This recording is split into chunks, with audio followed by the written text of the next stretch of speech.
बहुत टेंशन है। कितना टेंशन है? बहुत टेंशन है। अरे भाई कितना टेंशन है? कैसे बताओ कितना टेंशन है? ना थोड़ी सकते हैं exactly. So welcome to the day 1 of starting class 11 physics before anyone else. और आज का हमारा टॉपिक है फिजिकल क्वांटिटी। तो कुछ ऐसी क्वांटिटीज है जिन्हें हम मेजर नहीं कर सकते, जैसे हैप्पीनेस, गुस्सा या कितना तनाव है। बट ऐसी क्वांटिटीज जिन्हें हम मेजर कर सकते हैं उसे कहते हैं physical quantity. For example, length नापनी हो, वेट नापना हो या बुखार नापना हो। और फिजिकल क्वांटिटी डिवाइडेड है दो कैटेगरी में, fundamental quantity and derived quantity.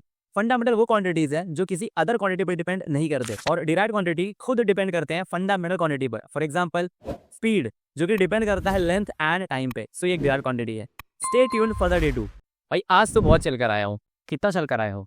5 चल कर आया हूँ। 5 सेंटीमीटर, 5 किलोमीटर या 5 स्टेप। सो बच्चों, कोई भी फिजिकल क्वांटिटी एक यूनिट के बगैर यूजलेस है। Welcome to the day 2 of learning class 11 before anyone else. आज का हमारा टॉपिक है यूनिट्स। हम फिजिकल क्वांटिटी को मेजर करने के लिए यूनिट का यूज करते हैं। जैसे कि लेंथ को नापने के लिए सेंटीमीटर है, किलोमीटर है, वैसे ही मास को नापने के लिए किलोग्राम, ग्राम, क्विंटल, बहुत सारे यूनिट्स है। लेकिन अमेरिका में तो डिस्टेंस नापने के लिए माइल यूज किया जाता है। करेक्ट। अमेरिका हो, जापान या इंडिया, हमने एक यूनिट का सेट बनाया है जो कि इंटरनेशनली हर कंट्री में एक्सेप्टेड है, जिसे हम कहते हैं सिस्टम इंटरनेशनल यूनिट या शॉर्ट में एसआई यूनिट। जैसे लेंथ का ऐसा यूनिट होता है मीटर, वैसे मास का ऐसा यूनिट होता है किलोग्राम। और ऐसे ही हमारे 7 फंडामेंटल फिजिकल क्वांटिटीज के ये 7 एसआई यूनिट्स है। मिलते हैं डे 3 में। भैया मेरी गाड़ी खाई में गिरने वाली है, उस पर प्लीज 15 न्यूटन का फोर्स लगा दो। अरे बस इतनी सी बात, अभी कर देता हूँ। सत्यानाश, गाड़ी खाई में गिरा दिया। तो आपने बताया ही नहीं मुझे कि फोर्स किस तरफ से लगाना है, आगे से या पीछे से। तो बच्चों, कुछ ऐसी क्वांटिटीज होती है जिनमें वैल्यू के साथ, मैग्नीट्यूड के साथ डायरेक्शन की भी नीड होती है। ऐसी क्वांटिटीज को हम बोलते हैं वेक्टर क्वांटिटी, जैसे कि फोर्स, डिस्प्लेसमेंट या वेलोसिटी। ये सारे वेक्टर क्वांटिटीज है। लेकिन ऐसे क्वांटिटीज जिनमें डायरेक्शन की नीड नहीं होती है, जैसे मास, अगर आप चावल लेने के लिए जाओगे तो आप सिर्फ नंबर बोलोगे, वहां डायरेक्शन की कोई नीड नहीं होती है।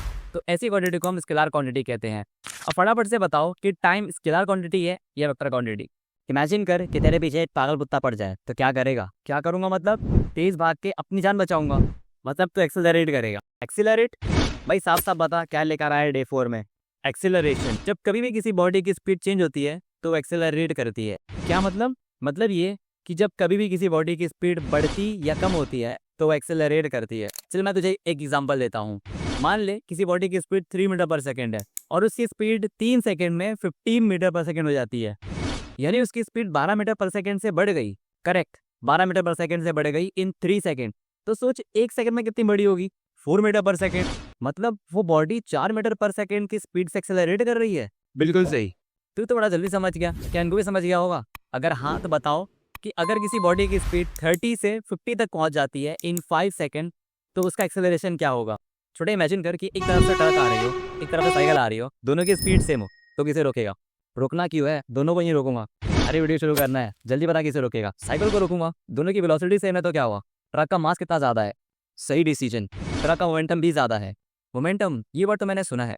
हाँ, क्लास 10th में टीचर ने पढ़ाया था कि मोमेंटम का फॉर्मूला होता है मास इनटू वेलोसिटी। बट समझा नहीं आज तक इसका मीनिंग क्या होता है। अरे बड़ा सिंपल है। मोमेंटम मतलब किसी मूविंग बॉडी को रोकना कितना मुश्किल हो सकता है, या कोई मूविंग बॉडी टकराने के बाद कितना ज्यादा इफेक्ट प्रोड्यूस कर सकती है। अच्छा, पिछले केस में ट्रक को रोकना मुश्किल था तो उसका मोमेंटम भी ज्यादा होगा। करेक्ट, बिल्कुल सही। इमेजिन कर कि तुझे अगर कोई अपने हाथों से बुलेट फेंक कर मारे तो तकलीफ तो होगी, लेकिन अगर वही बुलेट बंदूक से निकल कर लगे तो क्या होगा? तब तो जान निकल जाएगी।